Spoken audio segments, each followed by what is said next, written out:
You ready? All right, please welcome Jarrod Richey. Well, thank you. A couple quick comments. The title, you can see, the Fuging Psalm tune, America's Not So Formal Counterpoint. So we go from Bach to a much more, what you could say, country psalmody. Hopefully this will be interesting to you. A few prefatory comments. This is a outworking of a paper I had with Scott Annual at Southwestern Seminary in Fort Worth this past spring. So he was very helpful to me in encouraging me to press on and to hone my arguments and so forth. So hopefully this will be helpful to you. It is worth noting that this paper was written for an audience of academics and musicians in the program, and so some things I may stop and tweak because that may not be your wheelhouse. That being said, I'd like us to sing to start off, if we can. So, you know this tune. Let's sing it together. So sing whatever you want to do here. Let's stand and we'll sing this together. I'll try to flip through these slides as we go. Ready? Oh, sing a new song to the Lord, for wonders he has done, for wonders he has done. His right hand and his holy arm, the victory has won, the victory has won.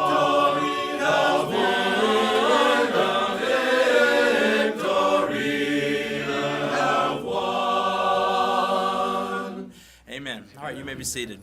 What you just sang is a Fuging tune. No doubt you've heard that before. So I wanted to speak about that, but I thought what better way than just to jump right into a verse of one. Here's the outline of basically this talk, but I'll jump right in here. Rather than referring to the American iteration of the European contrapuntal style known as the fugue, the American fuging tune constitutes a very different style and practice than the fugue standardized by men like Palestrina and Bach, who we heard in the last session. Nevertheless, some musicians have expressed disapproval for these colonial American fuging tunes for precisely that reason, preferring instead what one historian referred to as a more ornate style that was even beginning to make its influence felt in the church. While fuging tunes may seem rough and angular, as you heard, that one sounds fun to sing, but it is a little bit more rough than a Bach fugue. Compared to the compositional practices that we know of from Europe, these fuging tunes still possess formative characteristics needed as much today as in the times they were written. While some musicologists may write them off as, quote, uncommon and out of the way, the American fuging tune has strengthened music literacy for churches both in the 18th century and it continues to do so today. This talk will briefly highlight some of the ways certain musicians and hymnologists, I guess you could say, such as Andrew Law, Lowell Mason, and Thomas Hastings, overlooked the value of the fuging tunes and how they provided many things to the Christian churches both in New England and subsequently in Appalachia and other parts of the U.S.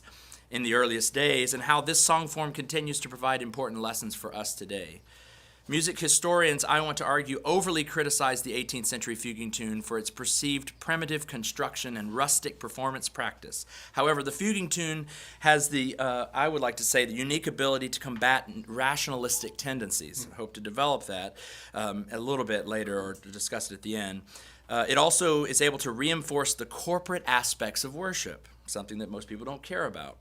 And also, ultimately, as a wonderful byproduct, it promotes music literacy, says the music teacher to the room. Yeah. First, I will define the fuging tune and highlight some of its fundamental characteristics and that often cause unnecessary confusion and criticism around the song form.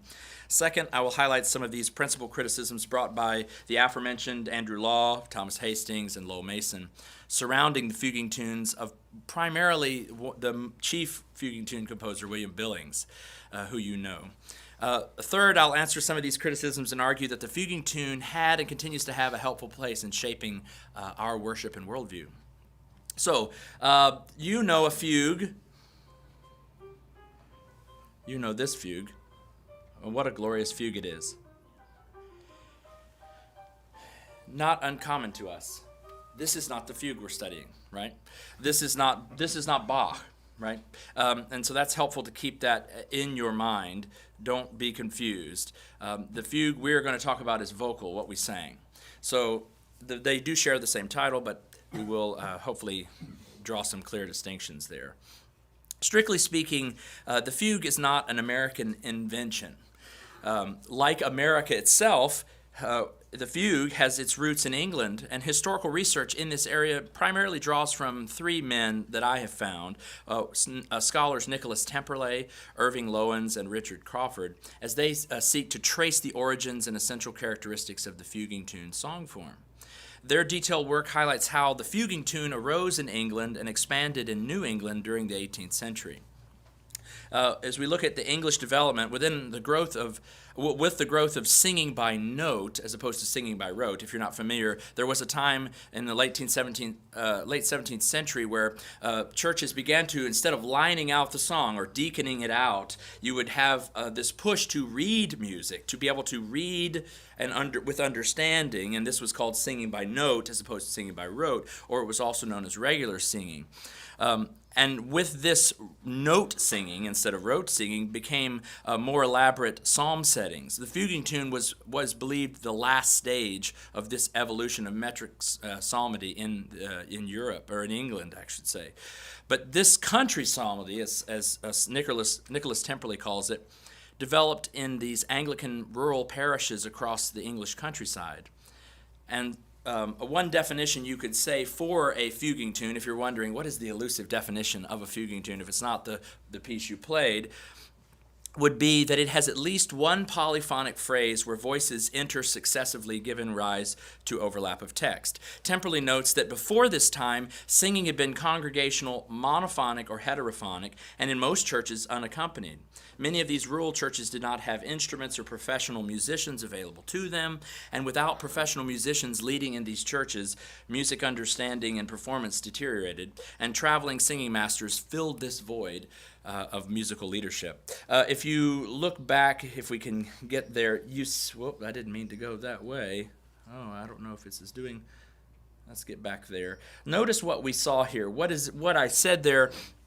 If you notice, the fuging tune starts with a homophonic texture, a beginning. We'll talk about this a little bit more. And what makes this identifiable is then it breaks. You can see the basses come in, and then we have the sopranos in this one, and the altos and the tenors all coming in, repeating. That's the fuging tune. Typically, then you repeat that fuging portion again. We don't often do that in our churches, but that is what has typically been done.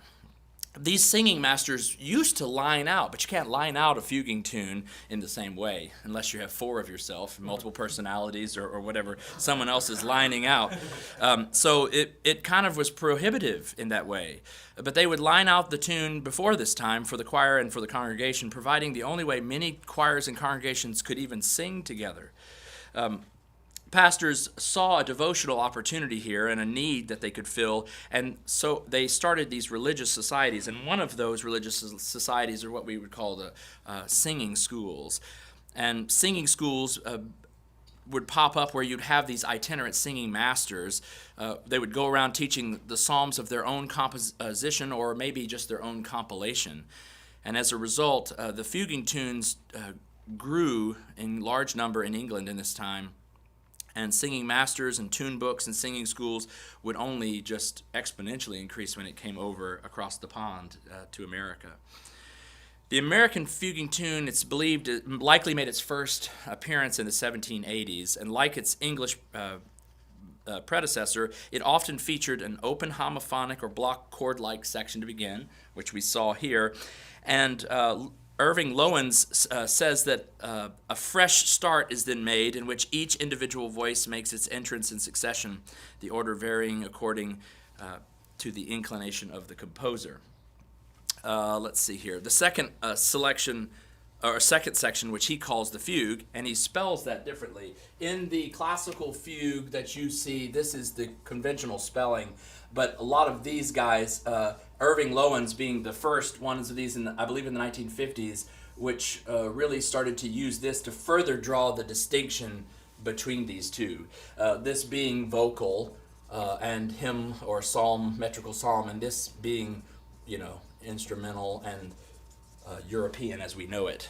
But Irving Loewen mentions that. He says the fugue then repeats, as I mentioned, and you have a tight A-B-B form. So the homophonic beginning, the fugue, and the fugue repeated, and there's your form. I have in here for you, let's see, a selection. This is a selection of William Billings. His Kittery provides another version of that, not known to you. Probably you don't know this tune. I'll play a little bit of this for you. At least.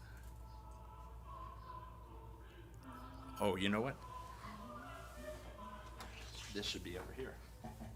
That's why you can't hear it. So, yeah, it should be in here. There we go. Because mine out is going there. Let's do once more with feeling, shall we? Yeah.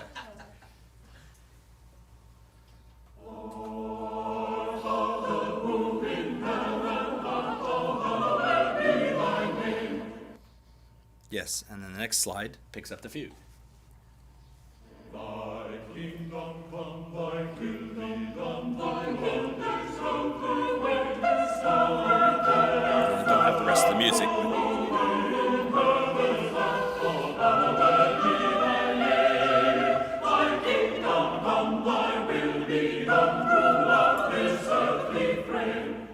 And then you would repeat that, but for the sake of time, we'll go on.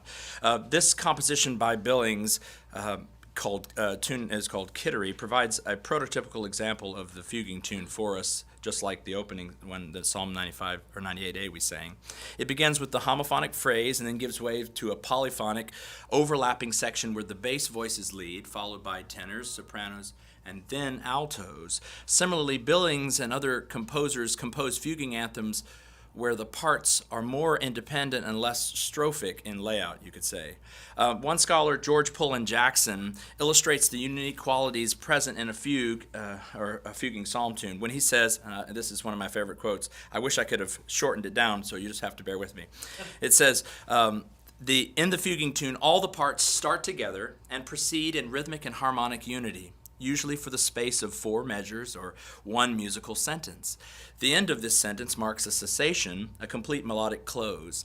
During the next 4 measures, the 4 parts set in, one at a time, and 1 measure apart. First, the basses take the lead for a measure long, and as they retire on the second measure to their own proper bass part, the tenors take the lead with a sequence that is imitative of, if not identical with, that sung by the basses. The tenors then, in turn, give way to the altos, and they to the trebles, all 4 parts doing the same passage, though at different pitches, in imitation of the part in the preceding measure. Following this fuging passage comes a 4-measure phrase with all the parts rhythmically neck and neck, and this closes the piece, though the last 8 measures are often repeated. You see why it was hard to hack that up. It's a nice description Jackson gives of what's happening in a fuging tune. And Kittery does just that, with the exception of the entrance of the sopranos and the altos, but other than that, it holds to his description. So early colonial American churches used many tunes and tune books from England, of course, but several factors contributed to the rapid expansion of uniquely American fuging tunes, these psalm tunes, metrical psalm tunes. First, the American fuging tunes' rise coincided with the colonist struggles with the British monarchy, which we're all familiar with, surrounding the fight for independence. Each passing months, it would seem, tensions increased and more colonists wanting fewer and fewer influences with the crown and associations. Singing and worship practice was likely no exception.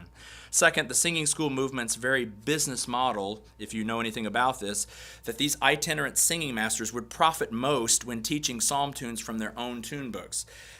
Third, singing by note or regular singing was more suited to polyphonic song textures than many of the previous homophonic textures. If you don't know what that means, a hymn, Amazing Grace, is a homophonic texture, right? These fuging tunes are polyphonic. There's like Ken said, there's imitation happening, albeit it's not species counterpoint imitation on the level of Bach or Haydn or Palestrina or others, but it's imitative that far and no more, it seems.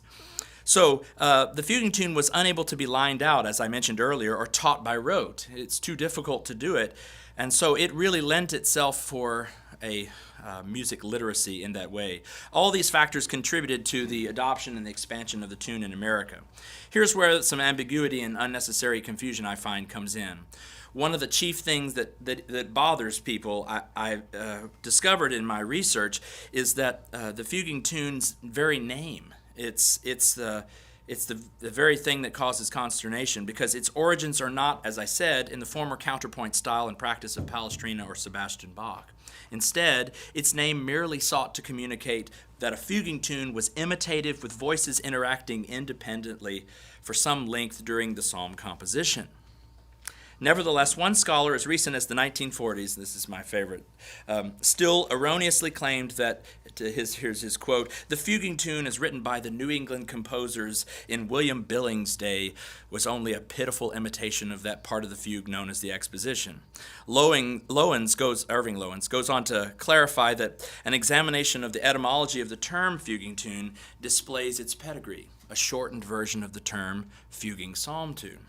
Lowens takes to task a man named Hamilton Crawford McDougall, the antagonist of the fuguing tune, who wrongly asserts that it was a poor exposition. The exposition in a fugue, and a proper fugue, and a Bach fugue, as you all well know, there's no exposition in a fuguing tune. And he says, it's a poor deal. Hamilton McDougall, Scott Daniel and I was like, if ever there was an antagonist name, Hamilton Crawford McDougall, how dare you, speak ill of the fugue. But, maybe Eustace would have been a second name for this guy. But anyway, this omission, we call it the fuguing tune, but we leave off fuguing psalm tune. This omission or shortening further demonstrates that the fuguing psalm tune should not be confused with the formal counterpoint technique that shares its name, despite the common term.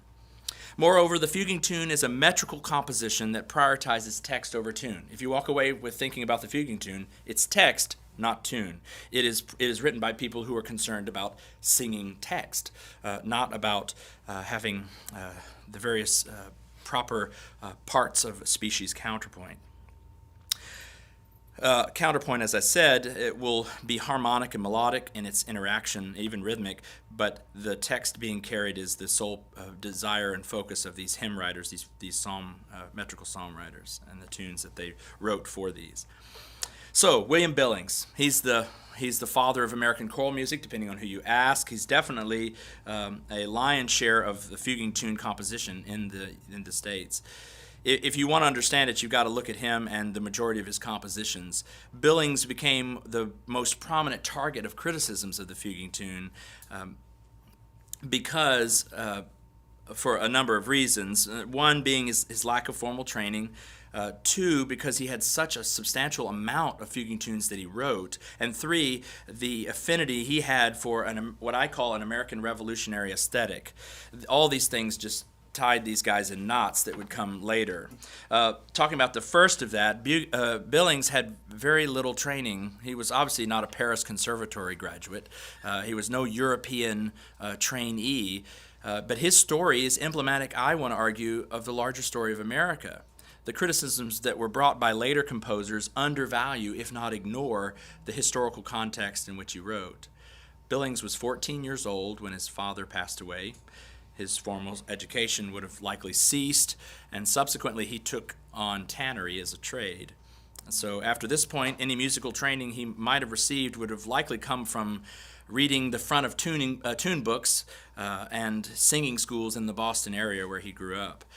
This seemingly insignificant detail does seem to suggest that Billings, like the country he was so proud to call home, had only modest resources in shaping his development. The New England colonies had begun their settlements in an early time of peace, only to see that cease with what became known as the War for American Independence. Hence, William Billings' lack of formal training does seem to suggest and explain the perceived qualities in his composition, some of which we'll discuss, It also reflects his revolutionary spirit in his early psalmody. Look no further than his Chester, if you know, "Let tyrants shake their iron rod," right? We know that tune, which is some would argue is the informal national anthem before Francis Scott Key. That was William Billings.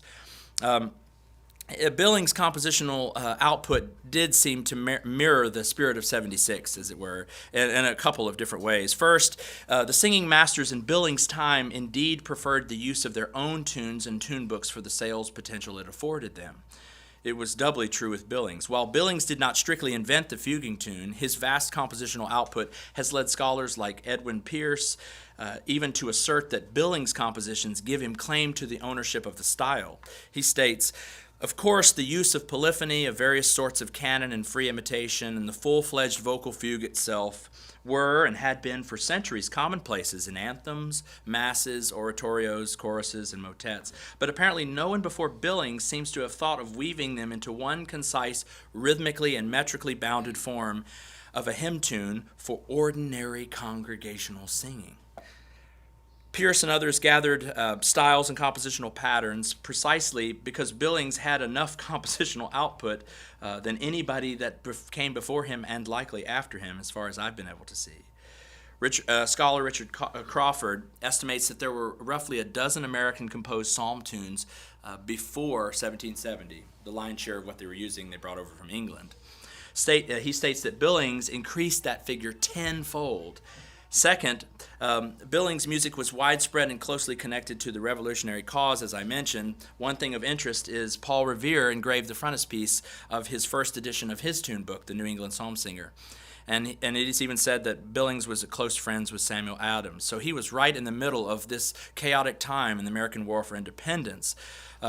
He was rooted in that spirit, and his work seemed to reflect that. I also would argue our charity towards him and towards his abilities should also reflect that time. He didn't write in a vacuum. And all in all, as scholar Carl Lindstrom expresses, the Fuging tune was for Billings a, quote, fascinating and amusing hybrid growth in a strange field. It may be considered his crowning achievement as a creative musician, and the full measure of that honor is to be fully appreciated only in the light of the unpropitious and anomalous circumstances in which he flourished, end quote. Okay, here comes the criticisms. We're going to boom, boom, boom these. The only thing it said, you've heard me say it because I say the same 4 jokes and then I just mix up the order again and again. So you can't even number them. You just have to know, I've heard that one about 7 times. But I learned from my major professor that when I was in grad school, the famous aphorism, the only thing that 2 musicians can agree upon is the incompetence of a third. So it's quite easy to find people that disagree with William Billings. But the 3 areas that we'll focus on and the folks that represent those criticisms, lyrical chaos, inadequate harmonies, and the perceived lack of performance ability comprise the most frequent objections to the American Fuging psalm tune. So, lyrical chaos. John Hubbard gives the most widely cited criticism of the Fuging tune when he protests, and this is quite a massive words here, but as far as quite a pointed, I should say, criticism. To catch any idea from such a chaos of words uttered at the same time and the same instant of time, a hearer must first be furnished with the ears as numerous, listen to me, as numerous as the eyes of Argus. Such fugues must be a perversion. They cannot affect the heart, nor inform the understanding. Oh, but they can. They actually can. Sorry, can't let that one go. This criticism seems to miss a key aspect in evaluating this so-called perversion, as Hubbard calls it. Hubbard criticizes the fact that he cannot understand the lyrics in a Fuging tune because they occur at the same time as one another. This criticism, I believe, wrongly assumes that the value and the meaning is mostly, if not entirely, tied up to the intelligibility of the hearer. And that's what's determining the value of the thing being sung. But we would say, I would hope, whether intelligible to the hearer or not, the singer still possesses the ability to understand the song's words. There is little, if any, accounting for that value in Hubbard's critique of this lyrical chaos. For the value of lyrics provide in shaping both the singer that sings them, not just the listener. We don't like the idea of just spectators in our worship. So anyway, when it comes to Christian worship, some song texts, as we know, are sung to God and not to one another. The triune audience, who perfectly understands the lyric, does not need the eyes or ears of Argus, as Hubbard says, for he sees and hears all. Just because someone that's listening complains that they are unable to hear does not automatically mean there is no understanding present in the thing being sung. We wouldn't have trouble with that statement, I'm sure. And furthermore, if the whole congregation is actively singing, then everyone present understands. Seems like that's a nice, easy resolution, dust off the hands and go home. But there are no spectators in worship. Sadly, the trouble is that there are too many spectators. There are too numerous in our churches today, and not enough singing participants. And that may be why some of the criticism comes. Second criticism, inadequate harmonies. What do I mean by that? At the same time, reformers criticize fuguing tunes for using different harmonies and cadences, although he used the fuguing tunes early on in his singing career. One scholar, Andrew Law, later would go on to chide the overuse of perfect chords that were harmonized in fourths and fifths. Let me show you what I mean. Some of you may not know what that means. In a perfect fourth or perfect fifth, this is oftentimes you have too much of this, you have the strong urge to eat mugu gai pen. But in Billings music, there's a lot of fourths and fifths. They're hollow. They don't have the deal there. Subsequent composers didn't want to do that. Give us, all these sixes and thirds. This is the critique of the harmonies. They're hollow. They're fourths and fifths. They don't have the sweet thirds that the European composers had. They also didn't have the sweet conservatory training that the European composers had either, but I digress. Instead of moving from thirds in harmonic passing progression, the fuguing tunes in early America had a more hollow and open harmonic quality. Edwin Hall Pierce echoes Andrew Law's assessment when he says that Billings used too many parallel fifths, and he said chords with no third, clumsy crossing of voices, etc. This compositional practice seemed to offend many of the later reformers who would come after, and they sought to clean up the fuguing tune. That's one charitable way of saying it, or just get rid of it altogether. That was their idea. A third critique of the fuguing tune you probably share to a point is the conflating with singing of inability with the compositional validity. All that to say, put it in simpler terms, singing poorly does not make the song composition good or bad necessarily. It can be a correlation, but I think it was too quickly associated. In the 18th century fuguing tune, we find that it's harshly judged because of the poor quality and vocal technique many used in singing them. You've seen this that in Appalachia and Kentucky, these shape note fuguing tunes and all of this, and fa, sol, la, all of this, and it's not exactly the height of vocal technique. But they did the best they could, right? That was what they knew, and we need to give thanks for it. Many of these frontier congregations living in the middle of wartime, right? I'm sorry, you just don't have time to treat things in the same way as 200 years of peace. So I think that's worth noting, and in my estimation, you don't have a lot of that from these scholars and musicians that came afterwards. Many of these congregations did not have the training in literacy, as I said, music literacy, much less vocal technique, that would come about in the next half century. And as a result, the quality of the singing was called barbarous howling, is one article. That's a clickbait if ever there was one on a journal website for us music nerds, barbarous howling. Yes, I would like to read that. Yes, I share the critique at times, but that does not mean that just because some of these people were howling barbarously, that does not mean the fuguing tune in itself possesses some inherent deficiency that even causes that poor singing ability. But still, some blamed the inferior quality of the singing and associated that with the tune itself. A bit more notes. Andrew Law, as I mentioned earlier, was one of the first guys to advocate the fuguing tune and then about face and say, no more. 1793, Michael Broyles, a scholar, who's got a very good book I commend to you, Music of the Highest Class, Elitism and Populism in Antebellum Boston. It's an interesting book. He talks about in 1793, Andrew Law, who was a Presbyterian minister, said, "No more, it's European music for me," and dropped it. And even fell off the deep end in a way. He got so annoyed with this harshness of the Yankee singing style, as they called it, that he said, "We got to file our voices." He even went so far as to change the notation system. He got rid of the 5-note staff. I mean, this guy was just the movable floor, it seemed to be. But it was interesting because one of the loudest critics at the end of his days of the Fuging tune was one of the early proponents of it in America. And I thought it was worth looking into what he said and how he came to see it. He would call the Fuging tune frivolous and frolicsome in succession. He seemed to highlight an overly subjective and individualistic philosophy, which I sadly can't really go into here. He assigned merit with harmonic structure and not really a combination of text and tune and rhythm, I would argue. So anyway, there's some other things that could be said there, but for the sake of time, you'll just have to do the research yourself, I guess, or I can send you the paper.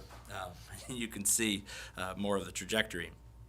But Andrew Law's fixation on the European aesthetic that I mentioned, the thirds and the more refined, simpler, stately sounds that even hymn tunes can have, did lead to that weird proprietary note shape system. And I would say that it caused me, at least, to carry less weight of his criticisms. And albeit the other folks that criticized weren't as maybe harsh, Thomas Hastings and Lowell Mason, that we will mention. I'll mention a few comments about. Thomas Hastings took up the pen of criticism. He's the hymn writer. You've known some of his tunes. You may not know his name as much as you might know Lowell Mason. But he criticized the Fuging tune for what he called the rapid music of a rude character. He had a dissertation on musical taste, a long treatise that he provides considerable insight regarding the metamorphosis of music practice and philosophy in the 50 years since the American War of Independence. Thomas Hastings, for his part, believed that the quote, old masters of the Fuging tune in America were greatly negligent in their taste for fugue and imitation. He often said, he once said, that this often led them to the most unmeaning repetitions of the text. He advocated instead for a return to the European definition of fugue and imitation, where, quote, a single passage of melody as sung by two or more individuals would commence at different times. And he argued that that would produce what he called correct harmony. When used in sacred music, he argued that fugues should never be employed merely for their own sake, nor for the display of talent, but always for the illustration and enforcement of the words to which they are applied. We wouldn't disagree with that on its face. Interestingly enough, he regarded the most appropriate use of the fugue to be in what he called the representation or chase of fugitives, or the clamors of a multitude. If you were looking at certain choruses by Haydn and Handel, that's when he thought a fugue should go, when there's this text painting of chasing imagery. Say again? The turbo movement. Yes. Yes. So he promoted that. For instance, Hastings elevates Handel's All We Like Sheep from Messiah, that we all know, stating that it could scarcely fail to appear ridiculous in the multiplied reiterations of an elaborate fugue. Compared to a fuging psalm tune with its aforementioned unmeaning repetitions of text, he argued, Hastings makes allowance for the repetition and overlap of text when it comes to the music of Handel. True enough, Handel did have more musical training, and it was more extensive than any of the frontier composers such as Billings. But still, Hastings does not seem to give the same judgment of charity to composers like William Billings that he does Handel, or no doubt like he would give to Bach or to Haydn. This inconsistency leaves more questions than answers, for me at least, when regarding Hastings' criticisms. Furthermore, in his criticism of the Fuging tune, Hastings also seemed to struggle to balance religious and aesthetic purposes. He often would seemingly contradict himself. On the one hand, he would delight in the vocal works of Handel, namely the Hallelujah Chorus, which he wrote a good bit about. But on the other, he could not condone the genre from which it came because he was tainted with the profane associations, as he called it, and it bothered him that it was frequently, the Messiah was frequently performed in opera houses. So that was a consternation to him. He later said, "No one thinks of attending a religious meeting when he goes to the oratorio." Well, okay. But yeah, I don't know that we're going to follow you down that track. Anyway, Frederick Ritter, you might have read some of his writings. He said he praised Hastings as being the last representative psalm tune teacher on the one hand, but also picked up on this and said he reckoned him as contradictory. So there's a double-mindedness both to Andrew Law and to Thomas Hastings, even though these men did good work for the church and have written some good tunes. But they wrestled with this dichotomy of religious devotion and sacred music, as we all are called to do in one sense. And scholar Gilbert Chase suggests that Hastings took a dim view of aesthetic purposes on the whole. If you read his dissertation on musical taste, he goes on to say that he regards music as a language of feeling, which is to be judged by its influence on the listener rather than any intrinsic stylistic quality or formal structure. Hastings prioritized what he referred to as virtuosic sensibility, or virtuous, I should say, sensibility. And he sought music composition and performance practices that served the great ends of religious edification. This is a term that popped up in this time in a lot of my research here. It's an interesting term. I'll talk a little about that in a moment. But in all of this, Hastings sought to define and reform musical taste, and in so doing, he hoped to awaken true sensibility. In advocating for an overall simplicity, Hastings showed that religious factors mattered more than purely aesthetic ones, and an incipient musical idealism, sired by Puritanism and born of evangelicalism, he saw was forming. Hastings was unable to accept the Fuging tune as anything other than an inferior music that was abused by the illiterate, as he called it. However, when compared with this double-mindedness, the critique does seem to lose some of its persuasiveness, at least to me, especially when you consider this is the same guy who wrote Top Lady, right? Rock of Ages, ya-da-dee, ya-da-dee. You just need a little Leslie on the organ to play there. He's, well, you don't play that kind of organ, yes. Yes, your melanin count is not quite where it should be for that kind of Hammond B3 organ. But so yes, it's interesting to see what these guys criticized and what they put out. If you look at Thomas Hastings in our hymnal, some lilting 6/8 music that looks like vanilla ice cream with sprinkles of all great colors, and then you taste it and you're like, there's no taste in these sprinkles, right? It's just, it seems, compared to some of the fun that we see, the rough and ruckus nature. Anyway, I digress. Yeah, Lowell Mason, you can't leave Lowell Mason off the chopping block here too. The turn of the 19th century, musical trends were changing, and the American Fuging tune was giving way to what was referred to as by Gilbert Chase as the inevitable advance of the progressive movement. It was the forerunner of musical populism. I don't know who's the musical Donald Trump, but I'm sure there's somebody we can find there that is. Like Thomas Hastings, Lowell Mason sought musical reform from the previous generation's metrical psalmody, and its leading offender he called the Fuging psalm tune. In his National Psalmist, his publication, he complained that there is more variety in one piece of Fuging music than in 20 pieces of plain song. He goes on to say that the lawless and awkward progression of chords, or by the incongruous convolutions of the parts and the tunes, were admired in proportion to the popular taking character of the melodies, or to the wonderment with which the different parts were introduced twisted about, entangled, bewildered, evolved, and at length brought out in safety. In other words, Mason believed the Fuging tune's appeal was in its entertainment and not the worship of God. He argued that what he called the abuses of psalmody needed reformation. I don't know that I want to go with him down that track entirely.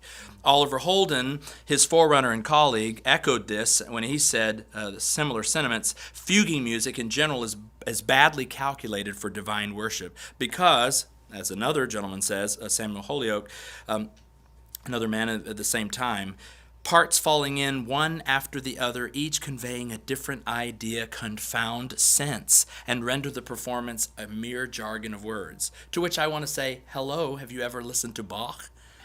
You know, if that is the criteria, each conveying a different idea, if it confounds sense, why would you hold up Bach? There's an elitism going on here. There's an elitist. Yes, I'm a populist in this sense. I'm probably, yeah, anyway, but I digress there too. So Mason's does criticize here. And Billings had his flair for the dramatic. Billings was untrained, but he was not unable to see the value of his music, and he was working.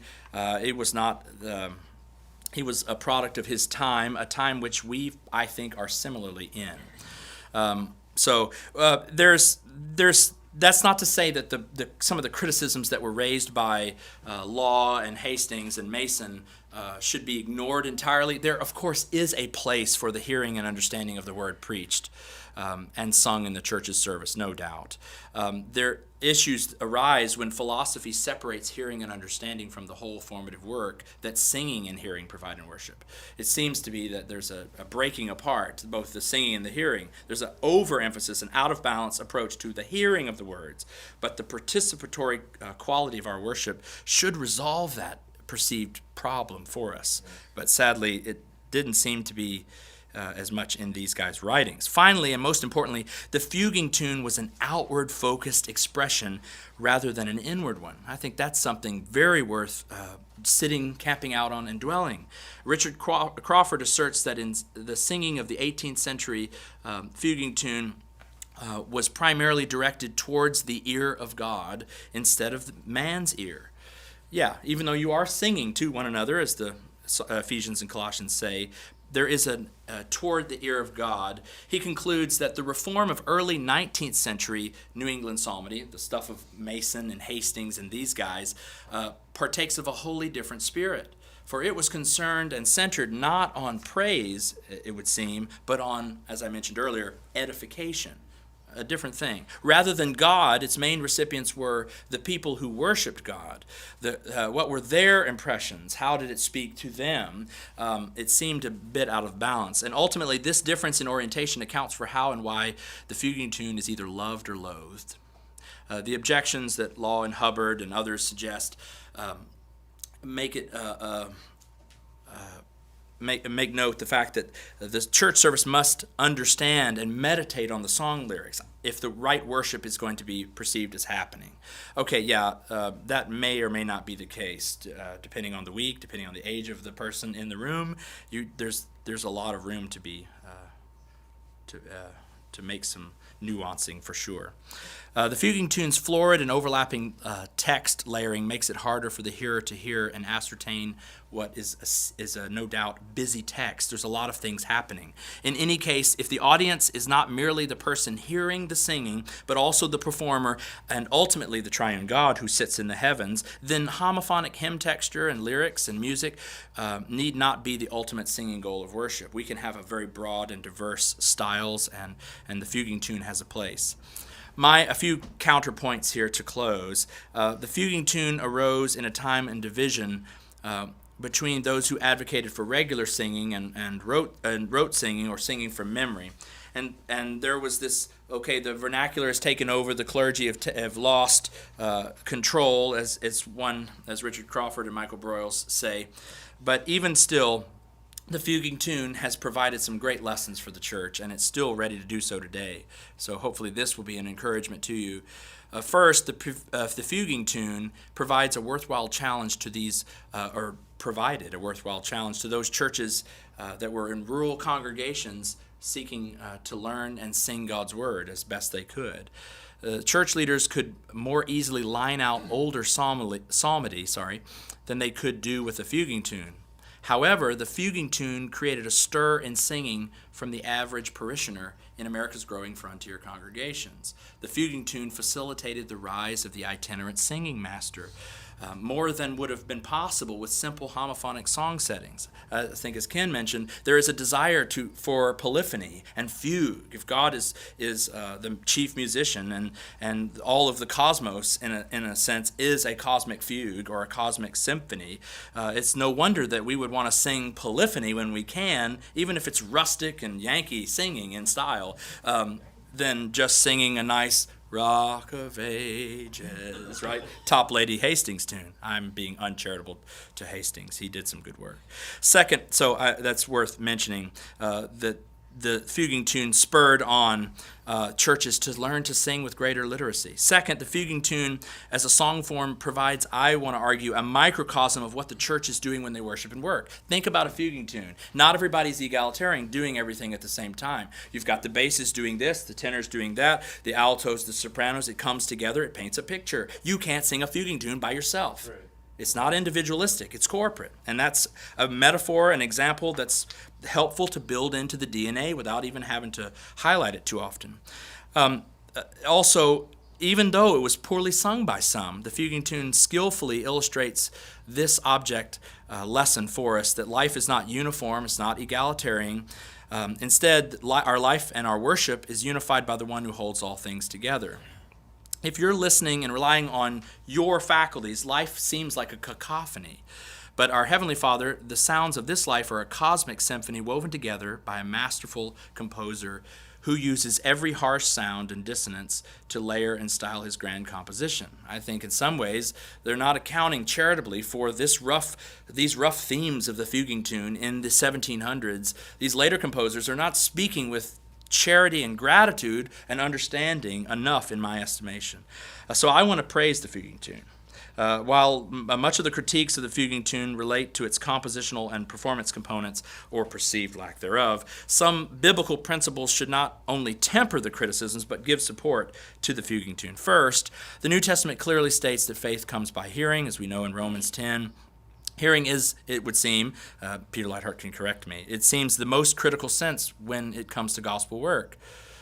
However, this text is not a proof text necessarily for homophonic psalmody or polyphonic fuging tunes, but the scriptures speak of singing to one another in psalms and hymns and spiritual songs. There is a one-anotherness or outward posture in singing that suggests singing is more than praise and worship to God, to our Heavenly Father. That's important to note. What is it? Singing is the first sense you get and the last sense you lose.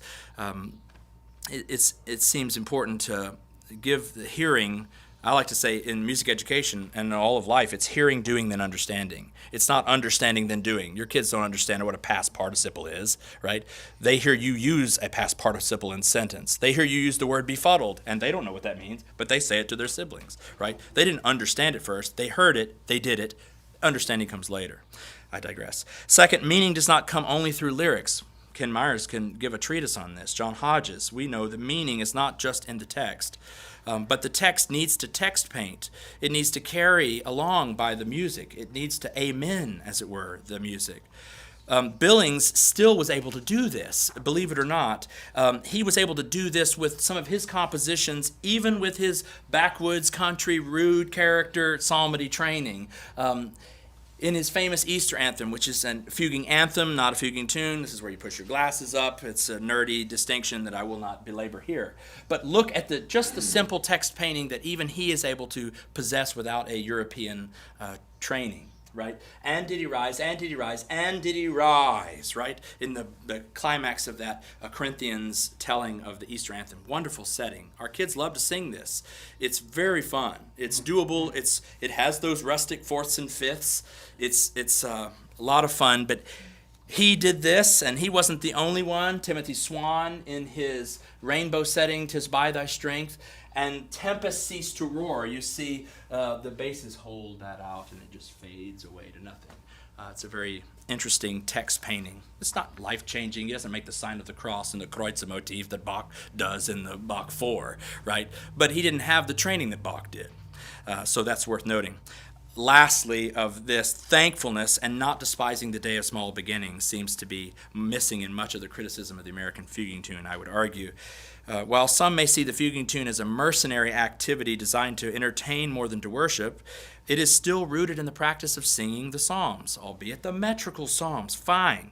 People in America wrote and performed these tunes despite not having the same training as many of their counterparts in England. These American frontier churches embodied the adage, anything worth doing is worth doing badly.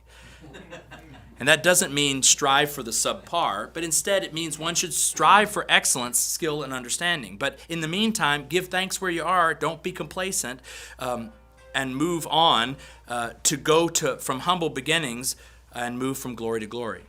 Finally, musicians and music historians overly criticize this art form known as the Fuging psalm tune for its primitive construction, as we've mentioned, rustic performance practice, and despite this criticism, the Fuging tune seems to combat rationalistic tendencies that came to us since the Enlightenment, because it pictures worship in a different way, pictures it corporately, even if it doesn't explicitly say that. Yankee Fuging tunes that were so often marked with what has been called by Richard Crawford as jarring dissonance sung percussively at a moderate speed. Still, these works and the musicians that came following in the 1800s overlooked the Fuging tune because of those humble Yankee beginnings. There's a bunch of ambiguity of terminology, as I hope you're gleaning, and there's mischaracterizations. The Fuging tune has still withstood this amount of criticism. For this reason, William Billings and others have endured a myriad amount of judgments from people like Andrew Law that I mentioned, and Hastings and Lowell Mason. They mistook the Fuging tune's rustic style and sometimes crude performance practices for mere entertainment not worthy of sacred music. In reality, the Fuging tune at its best invites the listener and the singer to hearken to its outward-focused expression of worship, work, and life. It brings much-needed remedy for much of what ails the 21st century church in America. I would argue that's where we are again. We are fooling ourselves if we think we can pick up Bach and pick up Palestrina tomorrow, but we can pick up the Fuging tune with joy and thankfulness, and it is a gateway drug, as you could say, to not CCM gateway drug. It is a gateway drug into maturity if done right with thankfulness. So we would do well to give thanks for the Fuging tune, to give thanks for William Billings, and use that tune where we can to bring about some of the same catalysts of singing in the life of our churches and our communities. Thank you. Amen.